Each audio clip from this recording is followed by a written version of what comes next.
Това са бизнесите в цял свят, които правят най-много пари. Зависимост, плът, в смисъл плът, жени и така нататък, и хазарт. Хората се управляват най-лесно през тези три неща. Да. Плът, хазарт, зависимост. Дали изкарват най-много пари, е силно изказване. Алкохол, зависимост на наркотици, зависимост е и хазарта до някаква степен. Тоест карти, рулетки и всичките неща, които са на лайф в сайтовете, те всъщност са един вид ти си значи ние тук създаваме 25 рулетки, аз наем хора, които да работят и някакви онлайн казина ми наемат тая маса и оная маса. Реално те не са техни. Почти всички казина... И дават на живо игра, просто като стримват, да. И при нас имаме офис с 20 рулетки, обаче в тези 20 рулетки имат 10 сайта, които са... рулетки са наети, примерно, от тях. Сещаш ли се? Разбирам. Тоест това е изключително... Аз предполагам, че те тук хора, за които говори, са те. Те правят софтуера, за да може тази рулетка да някой да наеме под наем. Да, добре, искате ли да обогатим темата с това, според вас, примерно комарджиите, си говорим за комарджиите, нали, за комара. Какви хора и защо са толкова зависими от комара и от... Мисля, че Ивет трябва да дойде да каже. Ела, кажи ти. Айде, ладе. Дали това са хора, които са изпаднали в безизходица и мисля, че това е лесният път. Точно за това са толкова зависими, просто защото си мислят, че това е единствения вариант, който могат да изкарат някакви бързи пари, ама смятам, че за съжаление не става така. Познаваме или сме виждали много заможни хора, които си играят комар.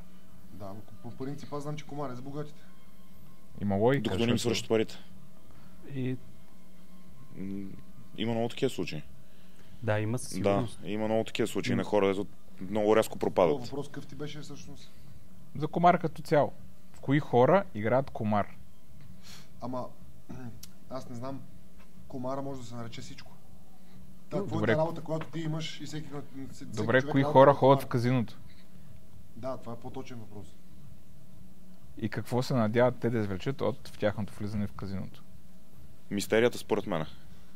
Тръпката със сигурност има. Това, да. Това е абсолютно. Аз ще кажа чисто по терминология, има нещо, което се нарича сугестивизъм, сугестивно.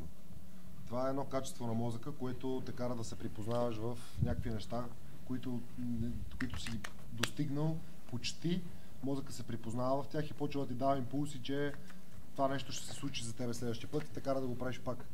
И за да ви дам пример, за да ме разберете, когато имаше тази лотарията, националната лотария, имаше едни, които се търкат билетчета с пирамиди.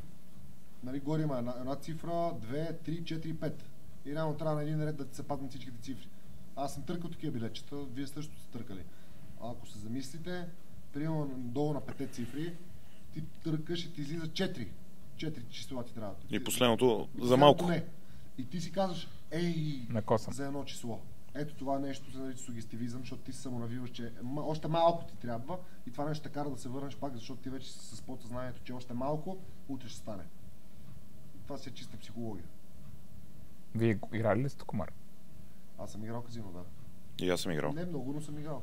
Мисля, играл съм по-скоро... Не, в смисъл харесване, по-скоро сме го правили в някакви такива моменти.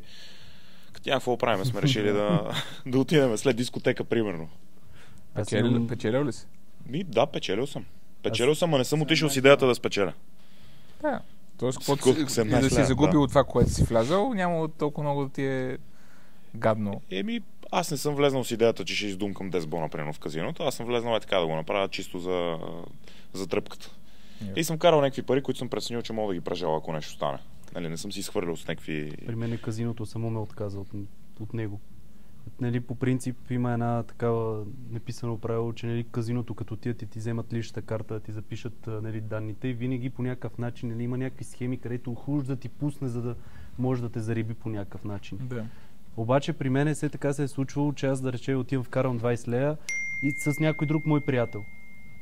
Той ги вкарва тия 20 лея, той вече е на 100 лея, аз съм на 0. Винаги се е случвало така, че хората, които отиват с мен на казино, печелят супер много. Аз винаги за точно 5 до 10 минути съм ги изгубил тия 20 лея. И 2-3 пъти съм влизал в казино и това е било. И тук идва думата сугестивизъм ли беше думата, Дамя?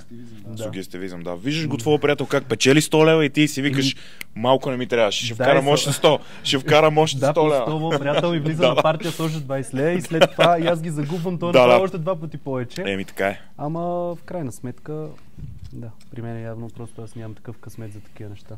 Аз примерно съм влизал в казина, но никога това не ми доставя никакъв интерес, нито удоволствие, не знам. Ма то не е да ти доставя удоволствие, по-скоро тъпотия да го направиш, не е нещо... Ходил съм Слънчев барак в едно казино, примерно, защото там имаше голям бюфет и влизаш примерно и си хапваш. И си хапваш, пиваш си. С каритки, да.